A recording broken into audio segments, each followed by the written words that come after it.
message about Christ and their preaching with signs following. The bearing witness to himself as the risen Lord who has taken his seat of dominion at the right hand of God, Mark 16:19, by means of this common formula. The Markan ending is thus declaring its belief in the Lord's present work.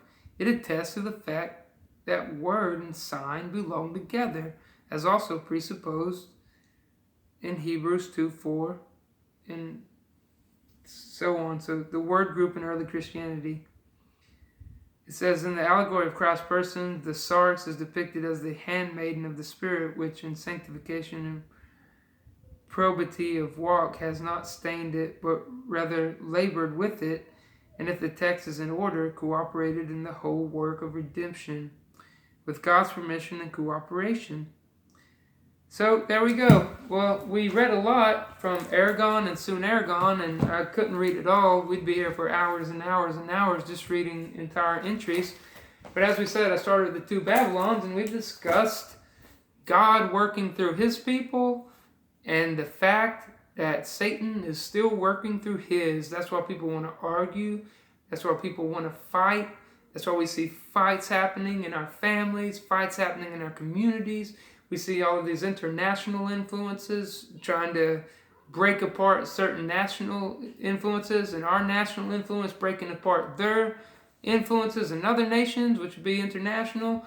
And that same feeling when people don't believe that Jesus Christ is doing it, and they say, well, you got to go to this big commercialized church. You know, Billy Graham, you need to listen to Billy Graham. God's not working here. You need to listen to this outside monopolized corporation and let it influence your family. Don't let God influence your family. Let Billy Graham influence your family. Don't try to study scripture. Don't try to study these books and learn. Joel Osteen just wrote a book. It's a great book. Don't listen to God. Oprah. Listen to Oprah. She has the answers. Listen to televangelists. They'll give you the answers. God's not here. God's not in our house.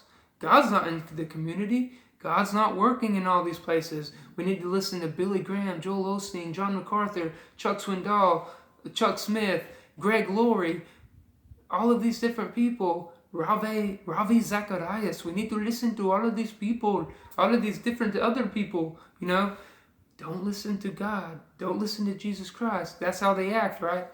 We're supposed to listen to Jesus Christ. We believe he's working currently. We don't need all of these third parties in our lives.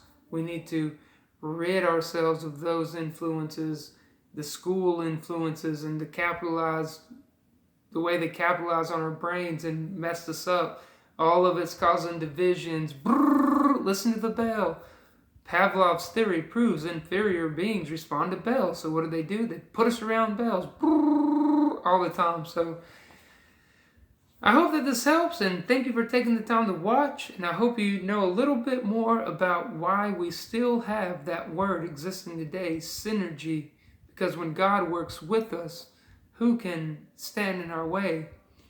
And when Satan works with them, we know who they stand for. So they stand for division and not for peace. Arene. Doesn't that word sound amazing? Arene. It means peace, oneness. That's the oneness God gives. It surpasses all understanding. Oneness because of God. So I hope you enjoyed this, and thank you for taking the time to watch.